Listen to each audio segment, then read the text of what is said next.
Good morning, or at least it's morning as I'm recording this. It's Thursday morning. We are into or towards the end of the first week in Lent, and we're about to move into the second week of Lent. This exercise kind of takes me back a bit to the time of the pandemic, when I was making regular video recordings for the congregation. I felt at the time that it was important, even if I couldn't see you on Sunday mornings, that you could at least see me in this fashion, and hopefully I would be able to provide some words of comfort that would help lead us through this very unusual and scary time as the pandemic was for all of us. This year, I'm doing this in lieu of Lenten services, in-person Lenten services. The decision was made not to do those at the church. So I felt it was necessary as your pastor to provide you with some thoughts and reflections that might help us to stay focused on our spiritual journey during the season of Lent. And so I've elected to do a series of these recordings on the book of Esther, which I hope that you will find interesting and thought-provocative in several ways. Now, the book of Esther is pretty unique where biblical books are concerned. For one thing, it's one of only two books in the Old Testament, or the Bible, that are named after women. The other one is the book of Ruth. And there are many things, interestingly, that Esther seems to share in common with Ruth. For one thing, they both read like short stories or novellas, and are really, I think, in many ways, more engaging and entertaining than we're used to biblical books being. So I hope that you will enjoy this exploration of Esther.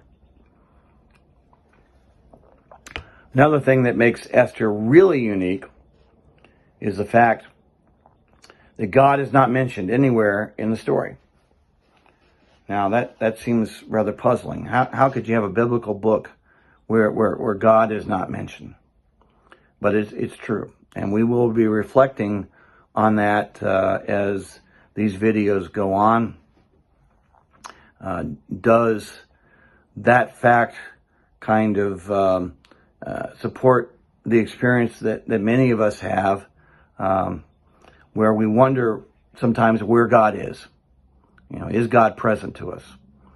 Because God doesn't seem to be active in an obvious way in the world or in our lives. And is it possible that God, in fact, is present, but behind the scenes in a way that's not very obvious, so that we have to make an effort to find God at work? That I think is one of the teachings of the book of Esther, and we're going to explore that more thoroughly in weeks to come. There are two versions of the story of Esther. The version that we're going to be talking about, that most of us are acquainted with, is the Hebrew version of Esther, which appears in most of our Bibles. There was also a Greek version. The Hebrew scriptures were translated into Greek because most of the Jews, after their nation was destroyed, were no longer living in what we call Israel. They were living outside of what we call the Holy Land and many other places. And so over time, they no longer spoke Hebrew, they no longer read Hebrew, and many of them just didn't know their stories anymore. And so there was a group of rabbis, 70 of them in all, tradition has it, who translated the Hebrew scriptures from Hebrew into Greek, because Greek was a more universal language that just about everybody spoke and that many people could also read. And these rabbis who translated the scripture decided that they would insert God into the story of Ruth. So, unlike the Hebrew version and the Greek version, God is all over the story. And there are 7 additional chapters of material in this Greek version of Esther. Prayers, long prayers led by Esther, by Mordecai, 2 of the main characters in the story, and other material besides that. But we are going to be dealing with the Hebrew version of the story. And another thing that makes Esther unique for me is that it's funny. And we normally don't think of there being much humor in the Bible. We don't laugh when we read the Bible. But we're going to find, especially in these first couple of chapters, that the situations and the details, the descriptions, are so over the top and exaggerated that they are actually funny.